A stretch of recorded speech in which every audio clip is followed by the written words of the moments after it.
हाय दोस्तों, आज की इस वीडियो में हम फंडामेंटल थ्योरम ऑफ अरिथमेटिक के बारे में पढ़ने वाले हैं।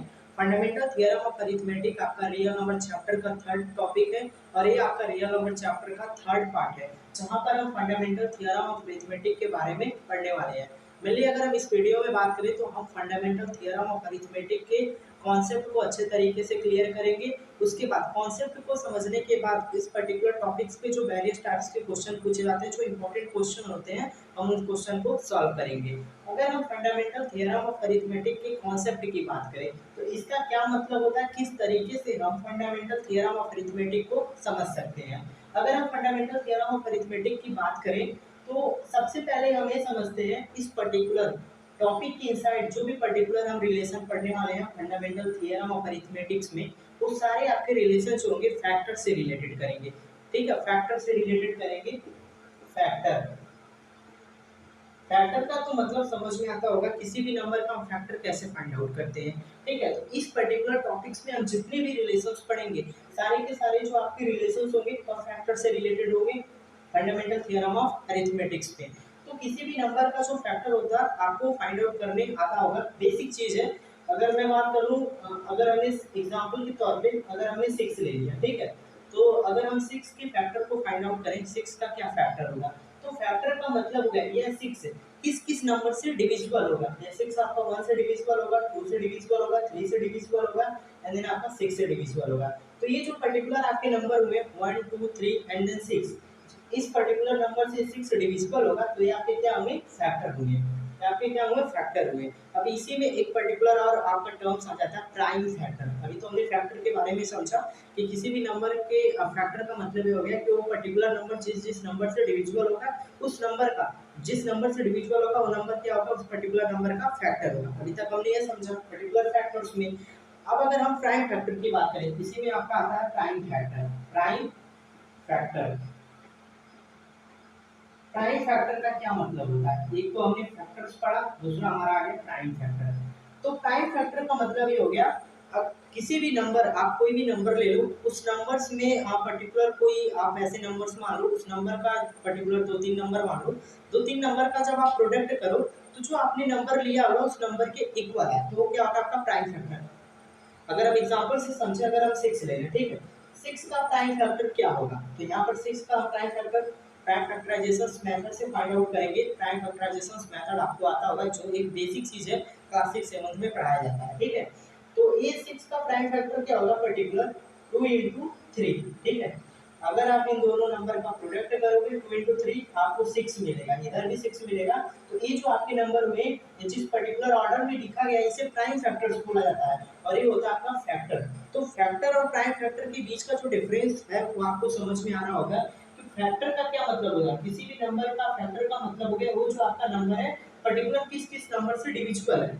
6 हमने एग्जांपल के तौर पे लिया। अब हमने 6 जो पर्टिकुलर हमने नंबर लिया हुआ है, हमने देखा कि 6 आपका 1 से डिविजिबल है, 2 से डिविजिबल है, 3 से डिविजिबल है एंड देन 6 से डिविजिबल है। तो ये जो आपके नंबर हुए 1 2 3 6 ये आपके क्या हुए, पर्टिकुलर फैक्टर। बट जब हमने प्राइम फैक्टर के बारे में बात किया तो प्राइम फैक्टर्स में मेनली नंबर का ऐसे नंबर्स होते हैं जिनका प्रोडक्ट उस नंबर के इक्वल आता है। जैसे यहाँ पर हमने एग्जांपल में 6 लिया, 6 का प्राइम फैक्टर क्या होगा, 2 into 3, जिसे हम प्राइम फैक्टराइजेशन मेथड से फाइंड आउट करते हैं, ये होता है आपका प्राइम फैक्टराइजेशन। 6 का प्राइम फैक्टराइजेशन एक किससे डिविजिबल होगा, सबसे छोटा नंबर लेते हैं। ठीक है, तो 1 1 नॉर्मली लेते नहीं है क्योंकि 1 से डिवाइड करेंगे तो 6 ही आएगा, 2 से डिवाइड करते हैं 3 टाइम जाएगा और फिर 3 से डिवाइड करेंगे तो 1, तो 2 into 3 यहाँ पर क्या हो गया, प्राइम फैक्टर। तो फैक्टर और प्राइम फैक्टर का मतलब समझ में आया होगा। और ये जो आपका फंडामेंटल थ्योरम ऑफ अरिथमेटिक्स है, इसमें जो भी हम रिलेशंस पढ़ेंगे वो आपका फैक्टर्स और प्राइम फैक्टर्स पे ही डिपेंड करेगा।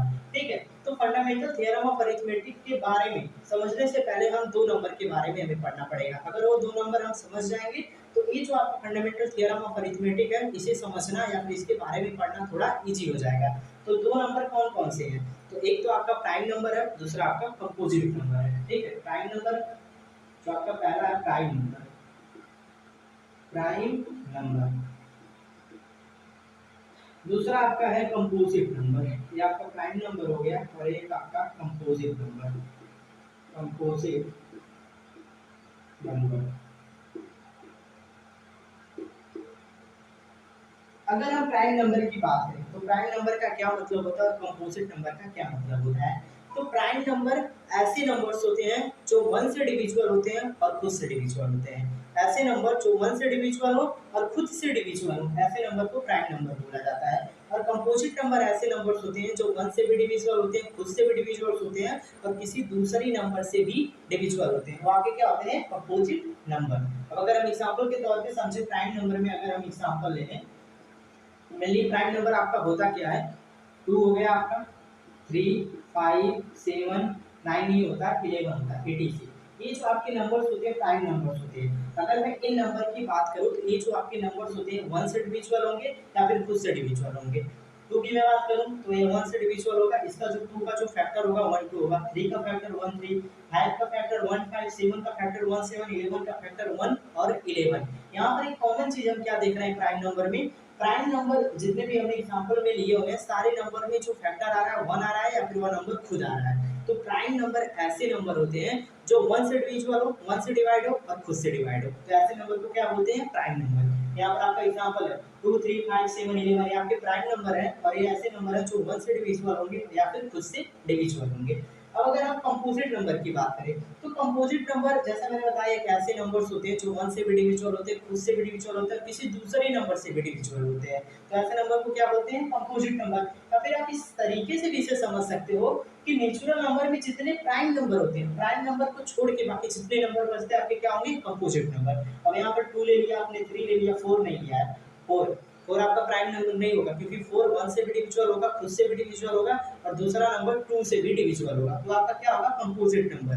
ठीक है, तो ऐसे नंबर होते हैं कंपोजिट नंबर, ऐसे नंबर होते हैं नेचुरल नंबर में आप सारे प्राइम नंबर को छोड़ दो, उसके बाद जो नंबर बचते हैं आपको क्या होते हैं? Composite number. एक सिंपल वर्ड में समझने का मतलब हो गया।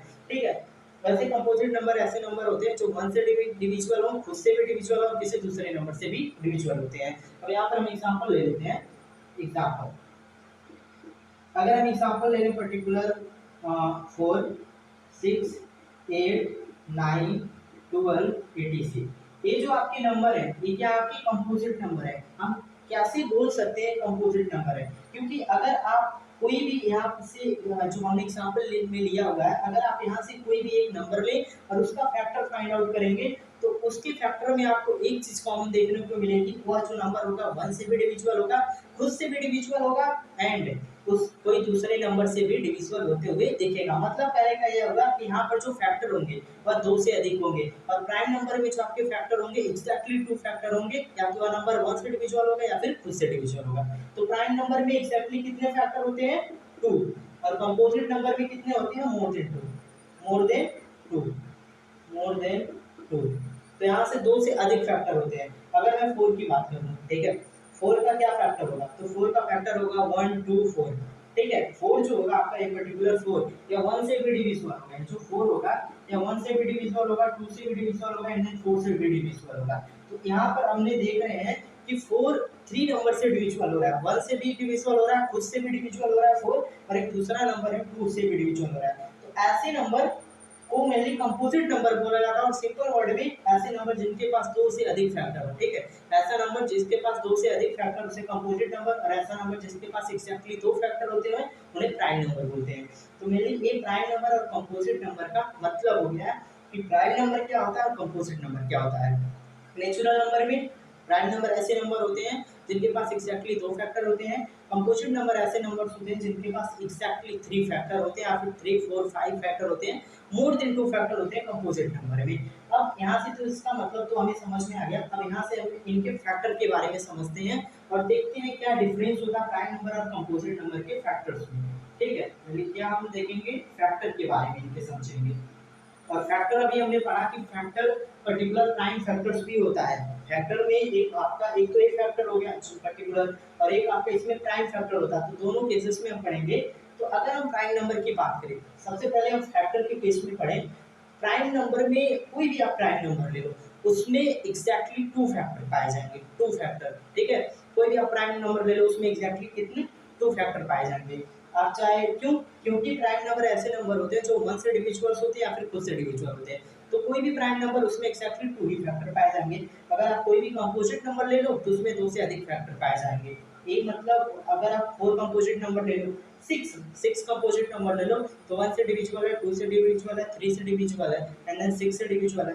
तो 6 में अगर आप फैक्टर की बात करोगे तो यहाँ पर 2 से अधिक फैक्टर होगा। तो फैक्टर के अगर मैं फैक्टर के बेसिस पे बात करूँ तो प्राइम नंबर में एक्जैक्टली 2 फैक्टर्स होते हैं और कंपोजिट नंबर में मोर देन 2 फैक्टर्स होते हैं। ठीक है, ये हो गया फैक्टर के बेसिस में। अब अगर हम प्राइम फैक्टर की बात करते हैं, प्राइम फैक्टर अभी मैंने स्टार्टिंग में समझा कि प्राइम फैक्टर का क्या मतलब होता है और फैक्टर का क्या मतलब हो गया।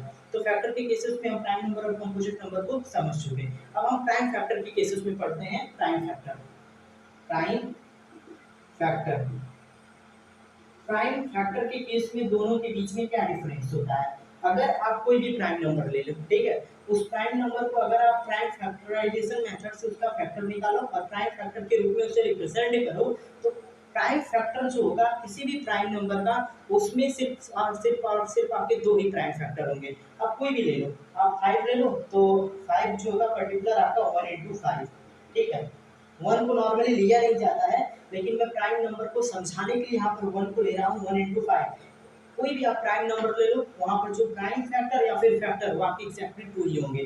फैक्टर और प्राइम फैक्टर दोनों आपके प्राइम नंबर में एक्जैक्टली 2 ही होंगे। अब मैं अगर कंपोजिट नंबर की बात कर लूँ तो कंपोजिट नंबर में भी जो प्राइम फैक्टर होगा आपका मोर देन 2 होगा, ठीक है। कंपोजिट नंबर में जो प्राइम फैक्टर होगा वो भी आपका मोर देन 2 होगा। यहाँ से एग्जांपल लेते हैं 6, यहाँ पर लिए हुए हैं 6 का प्राइम फैक्टर कितना होगा 2 इंटू 3। यहाँ पर आप 1 भी ले सकते हो, 1, क्योंकि समझना हमें यहाँ पर कितने फैक्टर पाए जाएंगे, तो 1 इंटू 2 इंटू 3, ठीक है। तो यहाँ पर आप देख सकते हो जो प्राइम फैक्टर है कंपोजिट नंबर 6 का वो मोर देन 2 है।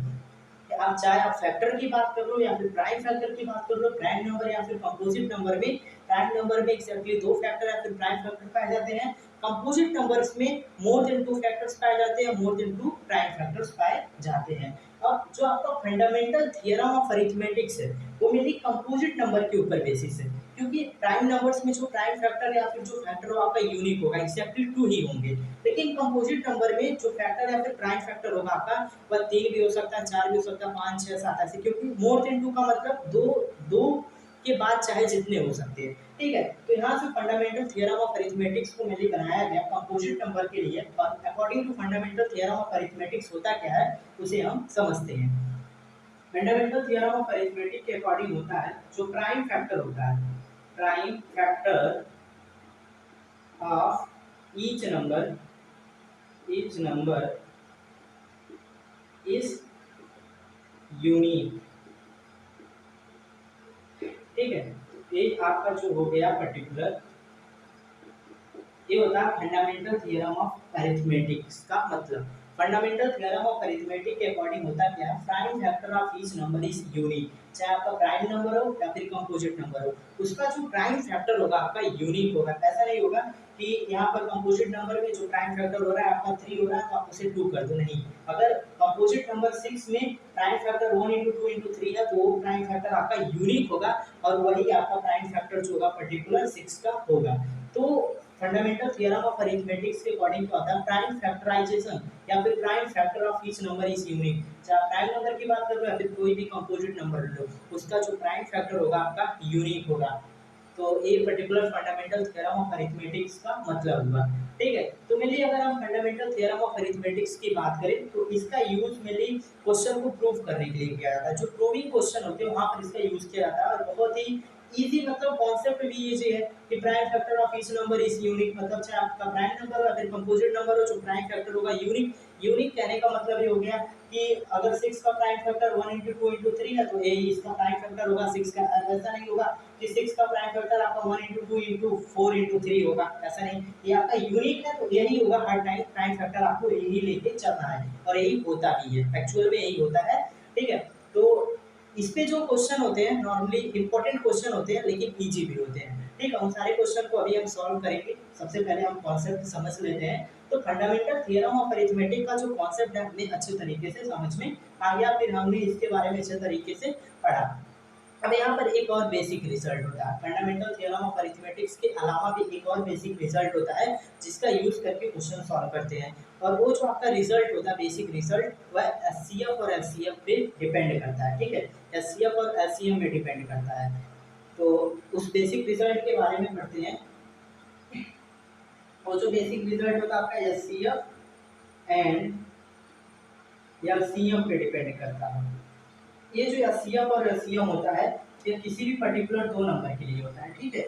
आप किसी भी एक नंबर का एचसीएफ या फिर एलसीएम फाइंड आउट नहीं कर सकते हो। अगर आपको एचसीएफ और एलसीएम फाइंड आउट करना है तो मिनिमम आपको दो नंबर की रिक्वायरमेंट होती है। उसके बाद आप तीन नंबर का भी निकाल सकते हो, चार नंबर, पाँच नंबर, लेकिन मिनिमम आपको टू नंबर की रिक्वायरमेंट होगी किसी भी नंबर का एचसीएफ और एलसीएम को फाइंड आउट करने के लिए। तो यहाँ पर मेनली ये जो एचसीएफ और एलसीएम के बीच में जो बेसिक रिजल्ट है वह दो नंबर के लिए है, ठीक है। दो नंबर आप ले सकते हो, ए एंड बी, ये दो नंबर के लिए होता है। दो नंबर का एचसीएफ एंड देन दो नंबर का एलसीएम, और इन चारों के बीच में दो नंबर और एचसीएफ और एलसीएम के बीच में दो रिलेशन पाए जाते हैं जिनका यूज पर्टिकुलर यहाँ पर इस कॉन्सेप्ट के बाद जो वेरियस टाइप्स के जो क्वेश्चन होंगे इस कॉन्सेप्ट के ऊपर, वहाँ पर पर्टिकुलर उसका यूज होगा क्वेश्चन को सॉल्व करने में। तो पहला क्या पर्टिकुलर आपका रिजल्ट होता है, तो पहला जो आपका रिलेशन होता है, जो एचसीएफ होता है इनटू एलसीएम, एचसीएफ और एलसीएम का जो प्रोडक्ट होता है, इसको इरेज कर देते हैं।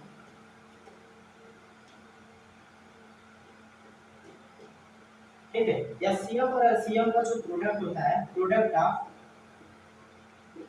ऑफ टू नंबर के प्रोडक्ट के इक्वल होता है। ये आपका पहला रिलेशन होता है, दैट इज फर्स्ट रिलेशन, और बहुत ज़्यादा इंपॉर्टेंट होता है। तो पहला रिलेशन आपका ये होता है कि जो आपने दो नंबर लिया हुआ है जिसका आप एचसीएफ और एलसीएम फाइंड आउट कर रहे हैं, तो एचसीएफ और एलसीएम का जो प्रोडक्ट होगा और उन दोनों नंबर के प्रोडक्ट के इक्वल होगा, that is your first relation. अब अगर हम सेकंड रिलेशन की बात करें तो सेकंड रिलेशन भी इसी एचसीएफ और एलसीएम के लिए ये दो नंबर के पे। सेकंड है आपका एचसीएफ divides LCM completely, ठीक है। तो ये आपका जो सेकंड रिलेशन है, ये सेकंड रिलेशन है क्या कि अगर आपके पास कोई भी दो नंबर है A and B, suppose A and B आपका दो नंबर है और इस दोनों नंबर का आपने एचसीएफ और एलसीएम फाइंड आउट किया है।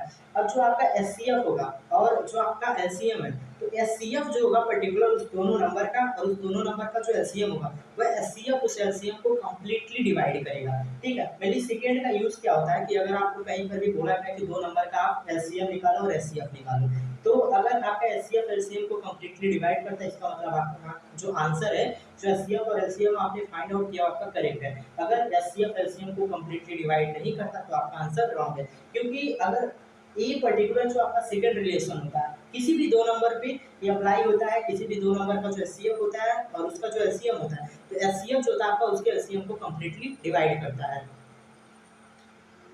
अब अगर हम फर्स्ट रिलेशन की बात करें तो फर्स्ट रिलेशन हमारा था एचसीएफ इनटू एलसीएम, ठीक है।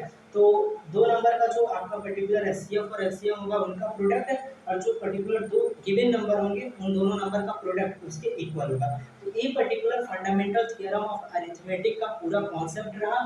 फंडामेंटल थ्योरम ऑफ अरिथमेटिक का क्या मतलब होता है, एंड देन जो आपका पर्टिकुलर एक बेसिक रिजल्ट होता है जिसपे most of the question based होते हैं, एचसीएफ और एलसीएम ऑफ टू नंबर, दो नंबर के एचसीएफ और एलसीएम के बीच में रिलेशन। पहला रिलेशन कि दोनों नंबर का जो एचसीएफ और एलसीएम उसका प्रोडक्ट और दो जो नंबर है उनका प्रोडक्ट उसके इक्वल होगा। सेकंड है कि जो एचसीएफ होगा पर्टिकुलर दोनों नंबर का, और जो एलसीएम होगा एचसीएफ एलसीएम को कंप्लीटली होगा पर्टिकुलर डिवाइड्स करेगा। तो ये यहाँ पर मेनली जो कॉन्सेप्ट था फंडामेंटल थ्योरम ऑफ अरिथमेटिक का, हमने कॉन्सेप्ट को अच्छे से क्लियर किया, अच्छे से कॉन्सेप्ट को समझा। अब इस कॉन्सेप्ट के ऊपर वेरियस टाइप्स के क्वेश्चन अराइजेस होते हैं, वेरियस टाइप्स के क्वेश्चन पूछे जाते हैं जो कि इंपॉर्टेंट क्वेश्चन होते हैं, एग्जाम में मेनली पूछे जाते हैं, ठीक है। तो अब हम उन क्वेश्चन को सॉल्व करते हैं। अगर हम क्वेश्चन की बात करें तो मेनली हमने फंडामेंटल थ्योरम ऑफ अरिथमेटिक जो हमारा टॉपिक था, हमने उसके कॉन्सेप्ट को अच्छे से समझा, उसके कॉन्सेप्ट को क्लियर किया।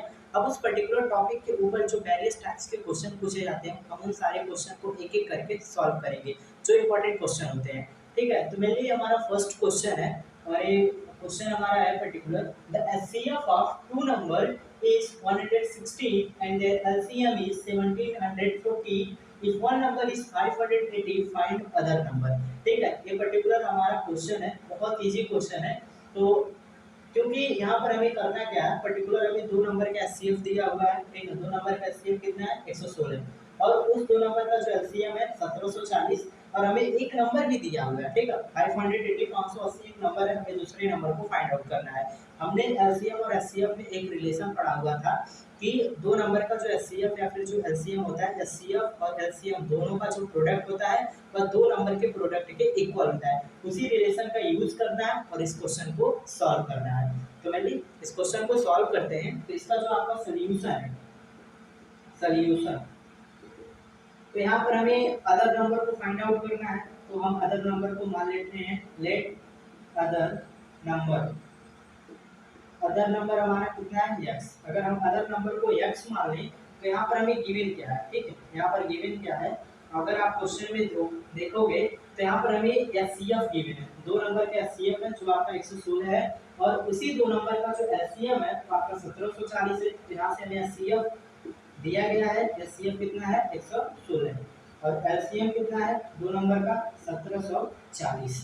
ओके, अब यहाँ से हमें एक नंबर दिया गया है, ठीक है, इफ वन नंबर, एक नंबर हमारा कितना है 580 580, ठीक है, तो यहाँ से वन नंबर हमें दिया गया है, वन नंबर हमारा 580, ठीक है। तो मेनली अब जो आप हमारा जो हमने रिलेशन जो पढ़ा हुआ था HCF into LCM is equal to product of two number, उसी रिलेशन का यूज करना है, वहां पर इस वैल्यू को पुट करना है एंड देन एक्स की वैल्यू को फाइंड आउट करना है जो आपका अदर नंबर है, ठीक है। तो उस रिलेशन का यूज करते हैं। मेनली अगर हम बात करें रिलेशन हमारा था क्या, HCF into LCM is equal to product of two number. इसको हमने कॉन्सेप्ट में पढ़ा था इस पर्टिकुलर रिलेशन को। अब यहाँ पर हमें एचसीएफ कितना दिया गया है 116 है, एलसीएम कितना है 1740 और प्रोडक्ट ऑफ टू नंबर, एक नंबर x है और एक नंबर आपका 580 है। तो ये रिलेशन मिल गया। यहाँ से x की वैल्यू जब हम फाइंड आउट करेंगे तो जो आपका x का वैल्यू होगा वो अदर नंबर के वैल्यू के इक्वल होगा, ठीक है। अब यहाँ से x की वैल्यू को फाइंड आउट करते हैं, x इज इक्वल टू होगा क्या, इसको जब हम इस साइड ट्रांसफर करेंगे तो डिवीजन में चला जाएगा। तो 116 into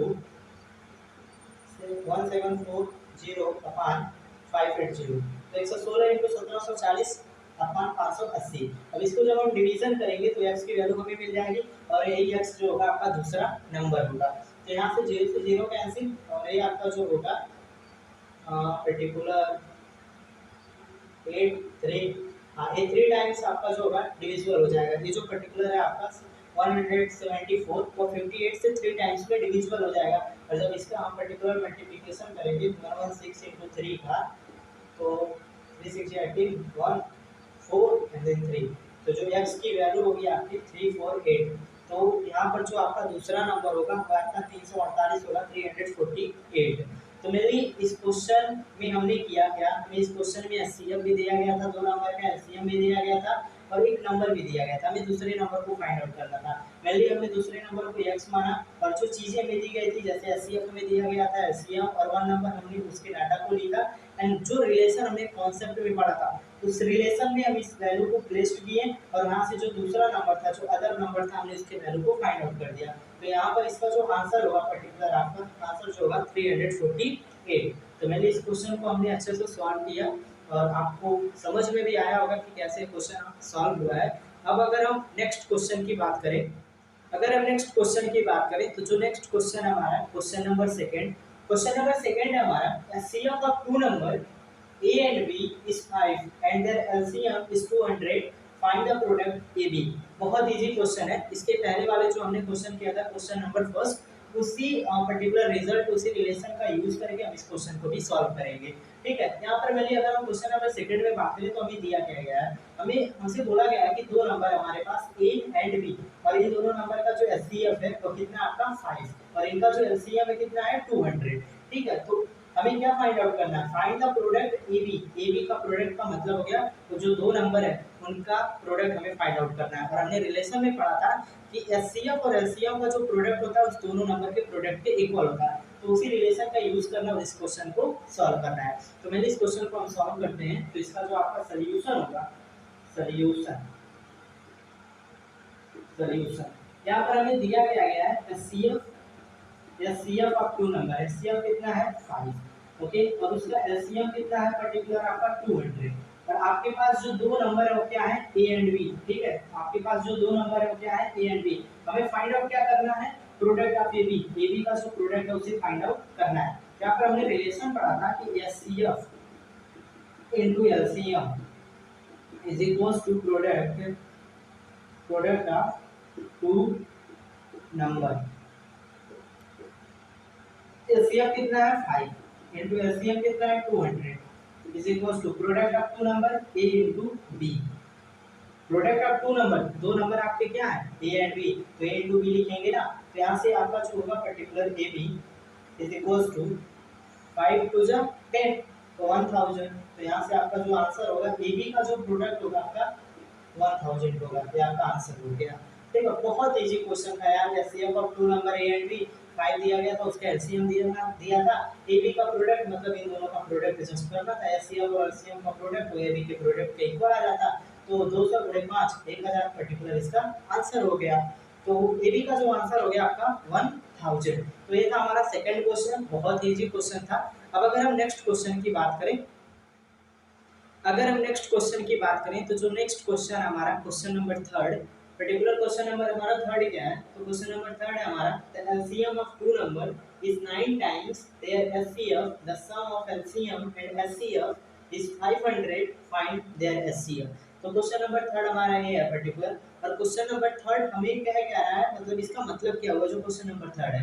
तो यहाँ पर क्वेश्चन नंबर थर्ड का मतलब हुआ कि दो नंबर का LCM, the LCM of two number, दो नंबर का जो आपका एलसीएम है उसके एचसीएफ के 9 टाइम के इक्वल है। कहने का मतलब ये हो गया अगर आपका एचसीएफ x है तो इसका एलसीएम 9x होगा।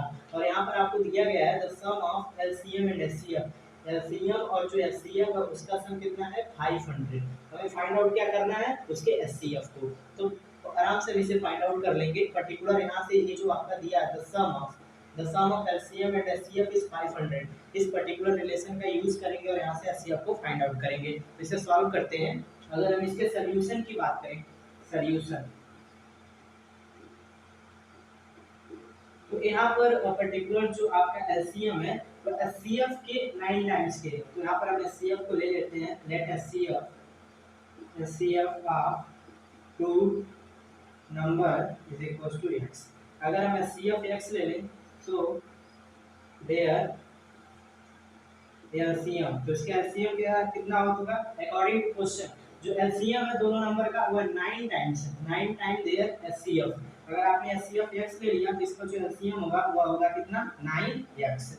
अब यहाँ से आपको क्या दिया है the sum of LCM and HCF, तो अकॉर्डिंग टू क्वेश्चन, अगर आप अकॉर्डिंग टू क्वेश्चन देखोगे तो यहाँ से जो सम है एलसीएम का, तो एलसीएम और प्लस एचसीएफ इन दोनों का जो सम है वह 500 के इक्वल है। एलसीएम कितना है आपका 9x, तो यहाँ से 9x लिखो प्लस एचसीएफ कितना है x, इन दोनों का सम कितना हो गया 500। अब यहाँ से ऐड होगा 10x is equals to 500, x is equals to 500 upon 10, 0 0 cancel, तो x इज इक्वल्स टू कितना आ गया आपका 50। और हमें फाइंड क्या करना था, फाइंड देयर एचसीएफ, हमें एचसीएफ को फाइंड आउट करना था। तो यहाँ पर हमने एचसीएफ क्या लिया हुआ x, तो x की वैल्यू कितनी हो गई 50, तो ये जो आपका 50 हो गया पर्टिकुलर आंसर हो गया। और वो दो नंबर का जो होगा ये आपका क्या हो गया एचसीएफ, एचसीएफ हो गया दोनों नंबर का। ठीक है, तो क्वेश्चन नंबर थर्ड था, इजी क्वेश्चन था, सिर्फ हमें यहाँ पर समझना था जो फर्स्ट लाइन था कि LCM of two number is 9 time their HCF, इसका मतलब समझना था कि जो एलसीएम है दोनों नंबर का उसके एचसीएफ के 9 टाइम के इक्वल है। इसका मतलब अगर आप एचसीएफ x लेते हो तो एलसीएम 9x हो जाएगा, कुछ भी उसका एचसीएफ कुछ भी होगा, उसका एलसीएम जो होगा उसके 9 टाइम, मतलब 9 टाइम का मतलब हो गया जो एचसीएफ है 9 into HCF is equals to LCM के इक्वल होगा। तो फर्स्ट लाइन को समझना था। सेकंड लाइन में आपको यहाँ पर रिलेशन दिया था कि एलसीएम और एचसीएफ का जो सम है 500, तो यहाँ से एलसीएम एचसीएफ दोनों का ऐड 500 हो जाएगा। पर्टिकुलर x की वैल्यू आप फाइंड आउट करोगे तो x इज इक्वल्स टू 50, तो जो एचसीएफ होगा दोनों नंबर का वो 50 होगा और ये आपका आंसर हो गया। ठीक है, तो ये क्वेश्चन नंबर थर्ड था जिससे हम पर्टिकुलर अच्छे तरीके से सॉल्व किए। अब अगर हम नेक्स्ट क्वेश्चन की बात करें, तो जो नेक्स्ट क्वेश्चन हमारा क्वेश्चन नंबर 4, पर्टिकुलर हमारा क्वेश्चन नंबर 4 दिया गया है। क्वेश्चन को आराम से पढ़ते हैं देन उसके बाद इसे सॉल्व करते हैं।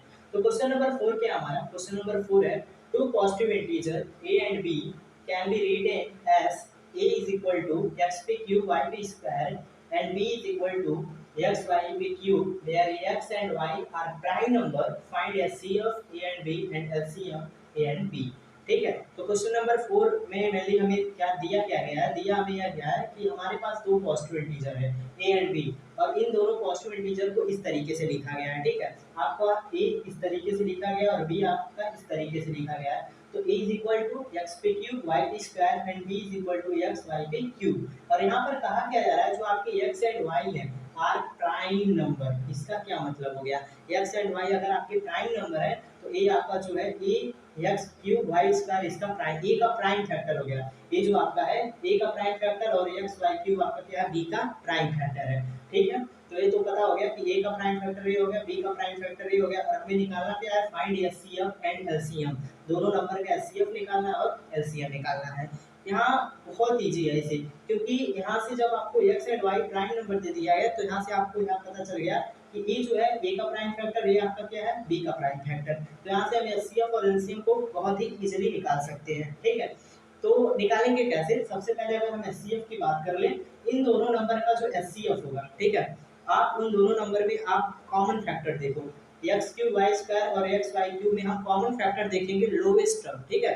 कॉमन फैक्टर हो और जो उसकी पावर हो लोवेस्ट हो, कम हो, वो उसका एचसीएफ हो जाएगा। और एलसीएम का मतलब उसका उल्टा होता है एचसीएफ का, हम कॉमन और पर्टिकुलर कॉमन नहीं देखेंगे, हम फैक्टर देखेंगे हाईएस्ट पावर, ठीक है। इन दोनों का जो प्राइम फैक्टर है यहाँ पर हम फैक्टर देखेंगे और जिनका हाईएस्ट पावर होगा उसका प्रोडक्ट आपका एलसीएम होगा।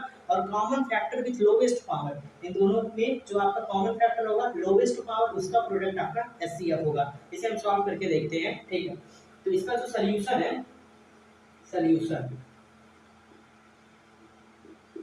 तो यहाँ पर हमें a इज इक्वल टू कितना दिया है, x पे क्यूब वाई पे square and b is equal to कितना दिया है, x वाई क्यूब। ये इसका क्या है, प्राइम फैक्टर है, a का प्राइम फैक्टर और b का ये प्राइम फैक्टर है। हमें निकालना क्या है, सबसे पहले हमें एचसीएफ निकालना है, HCF of a and b। तो एचसीएफ कैसे निकालेंगे, ठीक है। इन दोनों प्राइम फैक्टर में हम देखेंगे जो कॉमन फैक्टर है लोवेस्ट पावर का प्रोडक्ट, ठीक है। तो इसमें और इसमें कॉमन फैक्टर आपको x मिल जाएगा और लोवेस्ट पावर किसका है, इसका 3 है, इसका 1, तो इसका लोवेस्ट पावर हो गया 1। और यहाँ पर आपको y भी कॉमन फैक्टर मिलेगा और उसका जो लोवेस्ट पावर है y पे स्क्वायर, ठीक है। इन दोनों का प्रोडक्ट x y स्क्वायर, ये इसका क्या हो गया, पर्टिकुलर एचसीएफ हो गया, HCF of a and b। तो एचसीएफ जो होगा ए एंड बी का एक्स वाई स्क्वायर, हमने इसके एचसीएफ को कैसे फाइंड आउट किया, हमें यहाँ से पता चल गया एक्स एंड वाई आपके प्राइम नंबर है, तो ए जो होगा पर्टिकुलर एक्स पे क्यूब वाई पे स्क्वायर ए का प्राइम फैक्टर होगा और एक्स वाई पे क्यूब आपका बी का प्राइम फैक्टर होगा। इतना समझ में आया।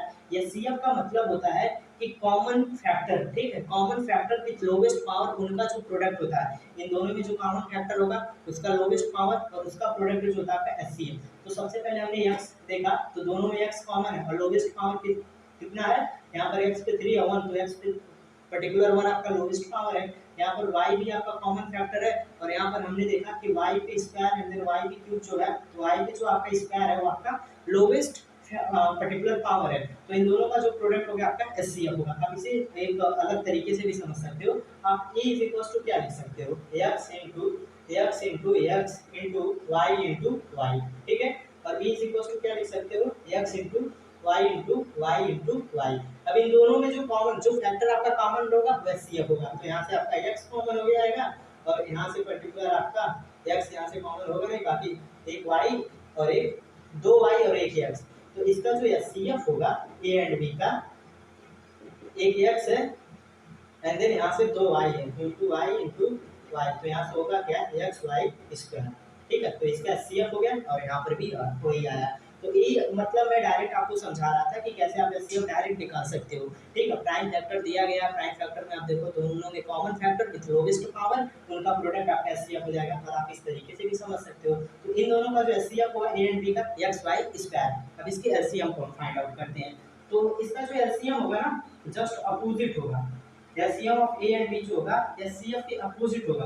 तो यहाँ पर हम क्या देख रहे थे, common factor with lowest power का प्रोडक्ट, बट हम यहाँ पर देखेंगे कॉमन फैक्टर नहीं देखेंगे, हम यहाँ पर फैक्टर देखेंगे विथ हाईएस्ट पावर, ठीक है। तो यहाँ पर आप दोनों में देखोगे x है पर्टिकुलर फैक्टर और किसका हाईएस्ट पावर है पर्टिकुलर 3 का, तो x पे 3 एंड देन y स्क्वायर है यहाँ पर y 3, तो a आपका क्या हो जाएगा पर्टिकुलर इसका एलसीएम हो गया, a एचसीएफ हो गया और a एलसीएम हो गया।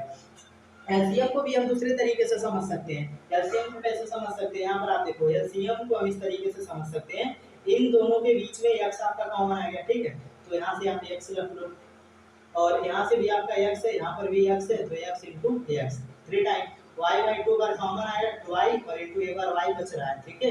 तो x पे q, y पे आपका q होगा, दो हाँ एक बार और है ना y, 3 टाइम y होगा। तो इस तरीके से आप सबसे पहले तो आप एलसीएम का मतलब समझो, हमने यहाँ पर एलसीएम निकाला कैसे है। एलसीएम ये प्राइम फैक्टर है, तो हम देख रहे हैं फैक्टर हाईएस्ट पावर, तो यहाँ पर फैक्टर x का हाईएस्ट पावर कितना है 3, और यहाँ पर फैक्टर हम देखें y का हाईएस्ट पावर कितना 3, तो x पे 3 y पे 3, इसका क्या हो जाएगा एलसीएम।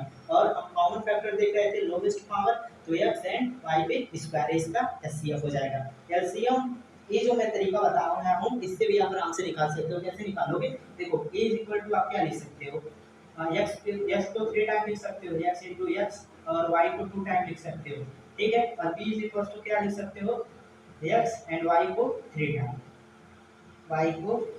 टाइम, ठीक है। अब यहाँ से जो कॉमन होगा उसे एक बार लिखेंगे, x कॉमन है और यहाँ से y और y आपके कॉमन है, तो इन दोनों को हम सिर्फ एक बार लिखेंगे, बाकी इनको हम ऐसे एडिटिव ले लेंगे। तो यहाँ से x आ जाएगा आपका, x यहाँ से आ जाएगा, दोनों में कॉमन है तो एक बार लिखेंगे, फिर यहाँ पर x आ जाएगा और इनटू फिर आपका यहाँ पर x आ जाएगा, ठीक है। यहाँ पर आपका एक y बचना है, तो y अब ले लो, और इन दोनों में एक ही लिखेंगे, जो कॉमन है एक लिखेंगे, तो y इंटू y, तो यहाँ से x cube and then y cube, तो यहाँ से जब हम प्रोडक्ट करेंगे तो यहाँ पर भी आपका x क्यूब और y क्यूब आएगा, तो इसका क्या हो जाएगा एलसीएम, ठीक है। तो ये हमारा क्वेश्चन नंबर 4 था। क्वेश्चन जो था आपका इजी था, अगर आपको समझ में आ रहा है कि मैं एचसीएफ का क्या मतलब कह रहा हूँ, कि दोनों में फैक्टर, कॉमन फैक्टर और लोवेस्ट पावर, दोनों में जो आपका कॉमन फैक्टर है लोवेस्ट पावर, उनका जो प्रोडक्ट होगा एचसीएफ, ठीक है। और इस तरीके से भी मैंने समझाया। एलसीएम का मतलब हो गया कि दोनों में फैक्टर हाईएस्ट पावर का प्रोडक्ट, ठीक है, दोनों में फैक्टर हाईएस्ट पावर है, उनका प्रोडक्ट क्या हो जाएगा एलसीएम, ठीक है। तो क्वेश्चन नंबर 4 था जिसको हमने अच्छे तरीके से सॉल्व किया, ठीक। अब अगर हम नेक्स्ट क्वेश्चन की बात करें, तो जो नेक्स्ट क्वेश्चन हमारा question number 5, particular question number 5 हमें दिया गया है। क्वेश्चन नंबर 5 का particular, so that any number of the form 4n belong to natural number can never end with digit 0, ठीक है। तो क्वेश्चन नंबर 5 पर्टिकुलर इसका मतलब क्या होगा, इसका मतलब ये होगा कि हमें शो करना है या फिर हमें प्रूफ करना है कि कोई भी नंबर अगर इस फॉर्म का है 4n, ठीक है, 4n जहाँ पर जो आपका n है, जो पावर है वह नेचुरल नंबर से बिलोंग कर रहा है, वो कभी भी 0 डिजिट से पर्टिकुलर एंड नहीं होगा, हमें इस चीज़ को प्रूव करना है, ठीक है। तो यहाँ पर इसे प्रूव करने के लिए जो फंडामेंटल थियरम ऑफ अरिथमेटिक का कॉन्सेप्ट हमने पढ़ा था उसका यूज होगा, कि प्राइम फैक्टराइजेशन जो ईच नंबर का होता है यूनिक होता है, उसी चीज़ का यूज होगा यहाँ पर, ठीक है। तो इस पर्टिकुलर क्वेश्चन को हम प्रूफ करते हैं इसे प्रूफ। इस क्वेश्चन को प्रूफ करने के लिए मेनली अगर हम बात करें जो 4n है, हमें प्रूफ क्या करना है, can never end with digit 0, या 0 डिजिट से एंड नहीं होंगे, लेकिन हम इसका पर्टिकुलर उल्टा लेके चलेंगे। अगर हम मान के चलें कि 4n आपका 0 डिजिट से एंड हो रहा है, ठीक है, कोई भी नंबर जब 0 डिजिट से एंड होता है तो उस पर्टिकुलर नंबर में 5 जो होता है ऐसा प्राइम फैक्टर होता है। 5 ऐसा प्राइम फैक्टर में क्यों कह रहा हूँ, अगर आप 10 ले लो, ठीक है, ये आपका जो डिजिट है 0 से एंड है, तो इसका जो फैक्टर होता है 2 इंटू 5, यहाँ से आपका 5 आ गया ऐसे प्राइम फैक्टर।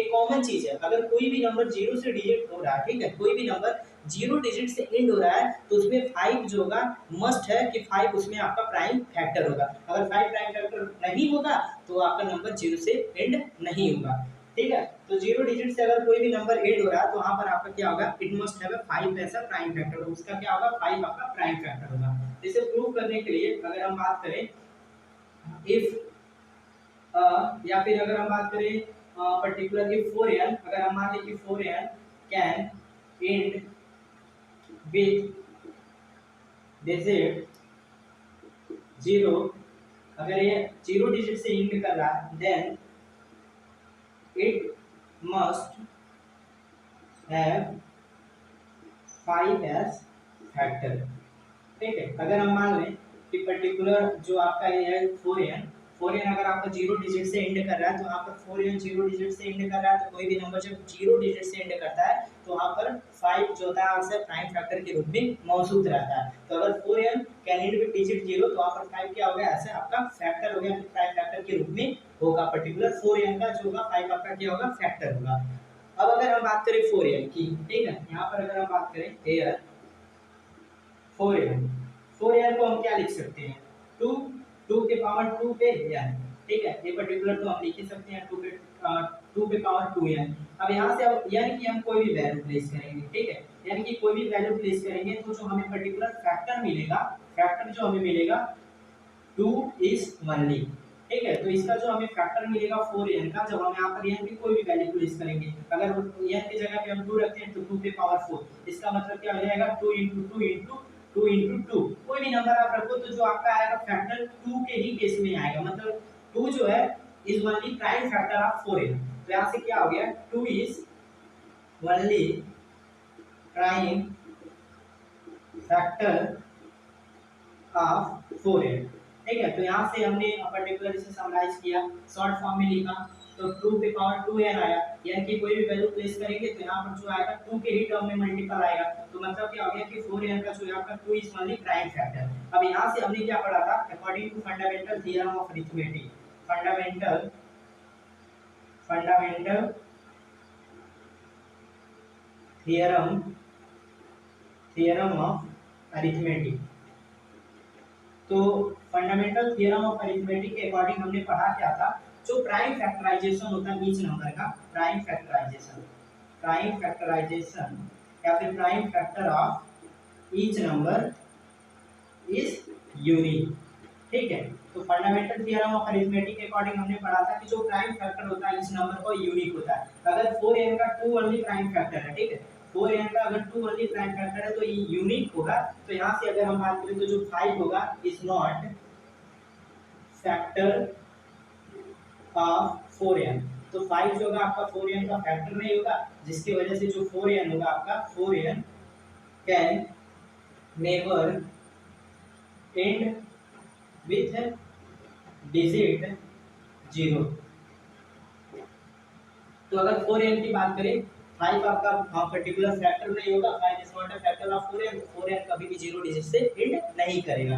तो इस क्वेश्चन को मेनली हमने सॉल्व करने के लिए किया क्या, सबसे पहले हमने मान के चला कि अगर 4n आपका 0 डिजिट से एंड करता है तो उस पर्टिकुलर 4 का मस्ट है कि उसका 5 जो होगा फैक्टर होगा, ठीक है। तो हमने कहा कि 4n अगर 0 डिजिट से एंड कर रहा है तो then it must has a 5 as a factor.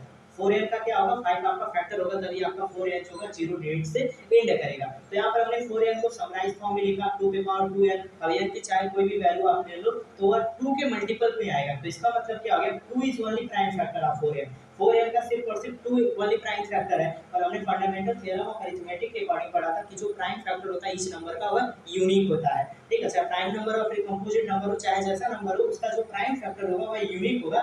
इसका मतलब हो गया कि 4n का सिर्फ और सिर्फ 2 प्राइम फैक्टर होगा, 5 जो होगा आपका 4n का फैक्टर नहीं होगा। जब 5 फैक्टर नहीं होगा तो 4n जो होगा आपका can never end with digit 0, 4n आपका 0 डिजिट से एंड नहीं करेगा, क्योंकि ये 0 डिजिट से तभी एंड करता जब 5 फैक्टर होता, 5 फैक्टर नहीं है तो 0 डिजिट से एंड नहीं करेगा।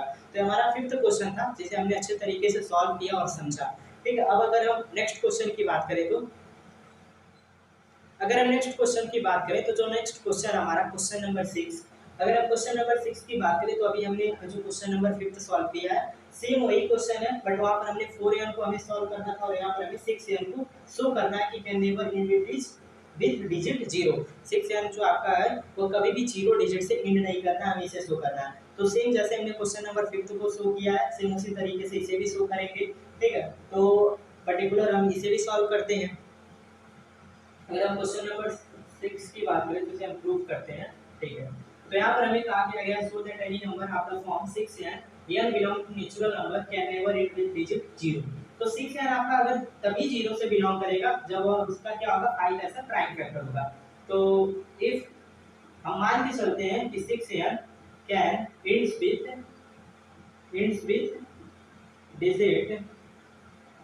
Digit 0 then it must have 5 as factor। तो हम पर्टिकुलर मान के चलते हैं अगर आपका 6n 0 डिजिट से एंड करता है तो वहाँ पर उसका 5 जो होगा पर्टिकुलर 6n का फैक्टर होगा, ये बहुत जरूरी है। अगर 5 फैक्टर होगा 6n का तभी 6n जो होगा आपका 0 डिजिट से एंड करेगा, नहीं तो है 0 डिजिट से एंड नहीं करेगा, ठीक है। तो आपका पर्टिकुलर 5 इसका फैक्टर होना चाहिए। अब अगर हम यहाँ पर बात करें हियर 6n, इसको सिंप्लीफाई करके लिखते हैं तो 2 into 3 लिख सकते हैं एंड देन पावर 3 और इसे और सिंप्लीफाई करें तो पर्टिकुलर 2 के पावर 3 इंटू 3 के पावर सॉरी 2 के पावर n इंटू 3 के पावर n।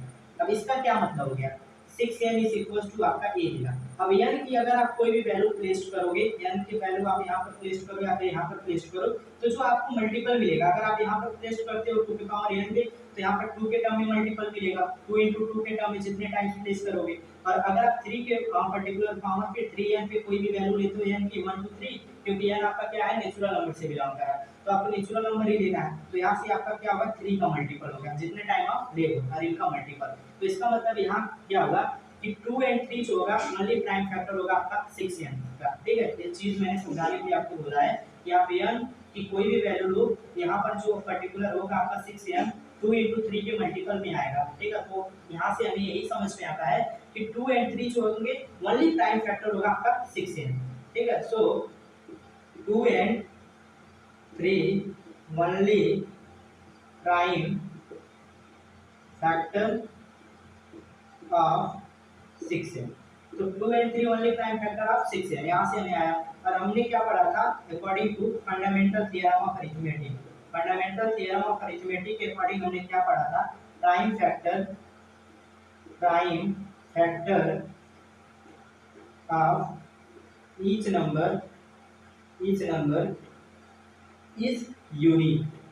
ठीक है, तो फंडामेंटल थ्योरम ऑफ अरिथमेटिक के अकॉर्डिंग हमने पढ़ा था कि जो प्राइम फैक्टर होता है ईच नंबर का वह यूनिक होता है। अगर 6n का 2 एंड ओनली 3 प्राइम फैक्टर है तो ये आपका यूनिक होगा, 2 एंड 3 के अलावा 6n का कोई भी प्राइम फैक्टर नहीं होगा।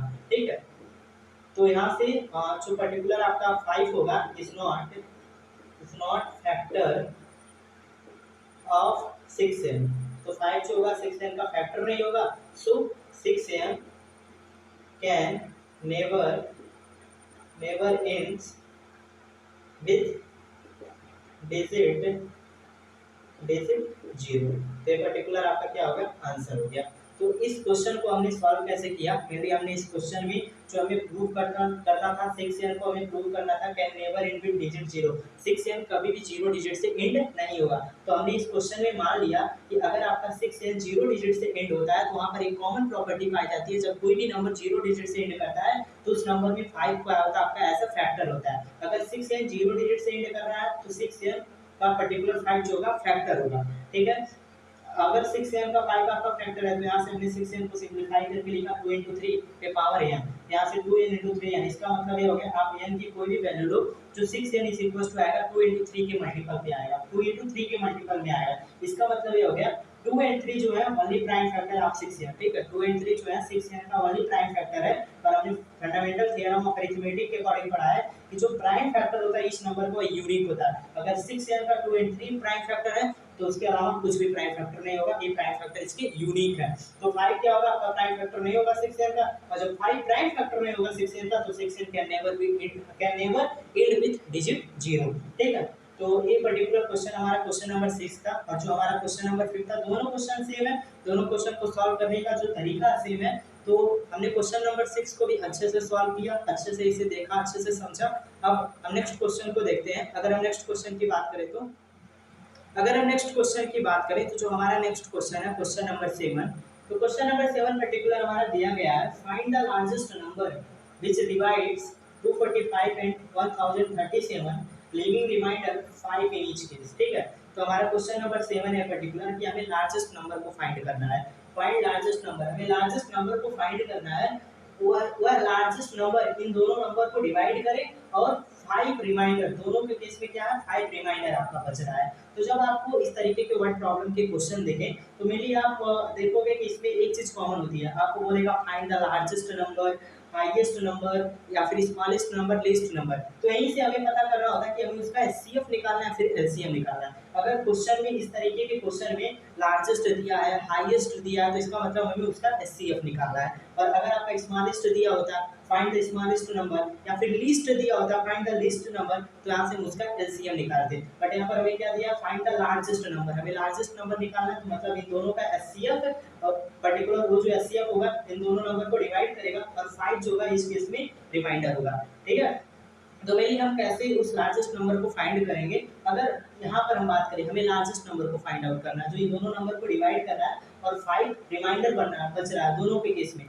यहाँ पर भी आपका 5 बच जा रहा है और यहाँ पर भी आपका 5 बच जा रहा है। तो सबसे पहले हम दोनों नंबर से 5 को सब्ट्रैक्ट करेंगे। उसके बाद जो दोनों नंबर मिलेंगे वह लार्जेस्ट नंबर से क्या होगा, एक्सेप्टली डिविजिबल हो जाएगा। तो दोनों नंबर का एचसीएफ निकालिए, वही आपका लार्जेस्ट नंबर हो जाएगा। ठीक है, तो हम इसे सॉल्व करते हैं।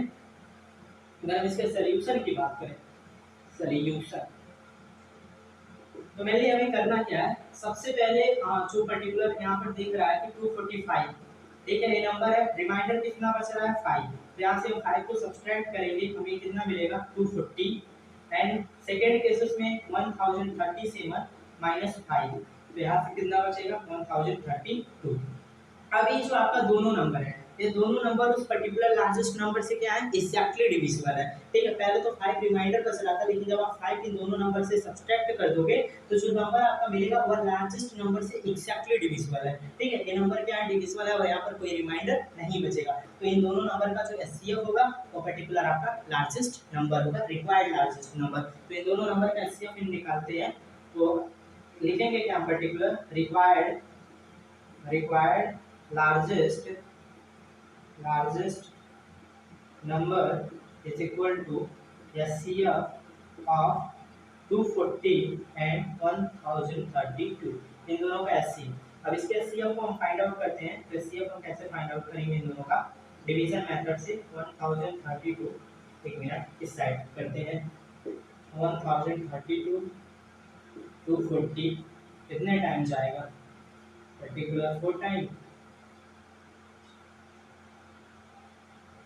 4 टाइम जाएगा। यहाँ से 2 बचा आपका, 13 में से 6 जा 7 और यहाँ से आपका कैंसिल हो जाएगा।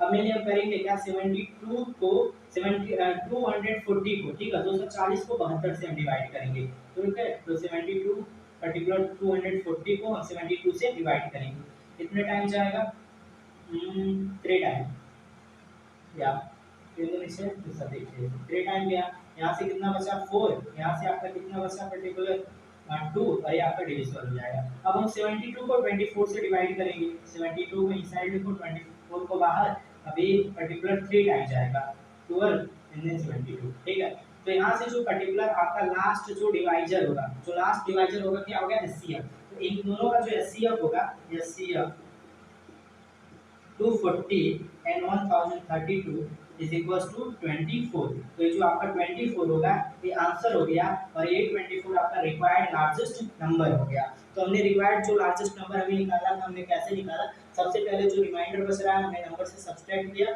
उसके बाद इस नंबर का हमने एचसीएफ निकाल दिया, क्योंकि वही आपका रिक्वायर्ड लार्जेस्ट नंबर हो जाएगा। तो एचसीएफ कितना है 24 है, हमारा आंसर आ गया। ठीक है, इसी पर्टिकुलर तरीके के क्वेश्चन में थोड़ा सा क्या होता है, वैल्यू चेंज कर देता है, आपको 2 रिमाइंडर दे देगा, आपको बोलेगा फाइंड द लार्जेस्ट नंबर इस डिवाइड्स, जो इसको डिवाइड करेगा, और यहाँ पर 2 रिमाइंडर बचेगा, फर्स्ट केस में कोई दूसरा रिमाइंडर होगा दूसरे में। तो वहाँ पर भी हम क्या करेंगे, लार्जेस्ट नंबर अगर हमें निकालना रहे तो यहाँ से हम रिमाइंडर को सब्सट्रैक्ट करेंगे, जो भी रिमाइंडर दिया रहे इस नंबर से सब्सट्रैक्ट करेंगे, और इसका जो रिमाइंडर होगा इससे सब्सट्रैक्ट करेंगे, दोनों का जब एचसीएफ निकालेंगे तो आपका रिक्वायर्ड लार्जेस्ट नंबर हो जाएगा। ठीक है, तो ये आपका क्वेश्चन नंबर 7 था, और इस क्वेश्चन नंबर 7 को हमने अच्छे से समझा और सॉल्व कर लिया। तो ये हमारा मेनली थर्ड टॉपिक का जो पर्टिकुलर थर्ड पार्ट था रियल नंबर चैप्टर का, जहाँ पर हमने फंडामेंटल थ्योरम ऑफ अरिथमेटिक के बारे में पढ़ा, उसके पूरे कॉन्सेप्ट को हमने अच्छे तरीके से समझा, और उस कॉन्सेप्ट पे जो वेरियस टाइप्स के क्वेश्चन पूछे जाते थे, मैंने उन सारे क्वेश्चन को, जो इंपॉर्टेंट क्वेश्चन थे उन क्वेश्चन को सॉल्व किए।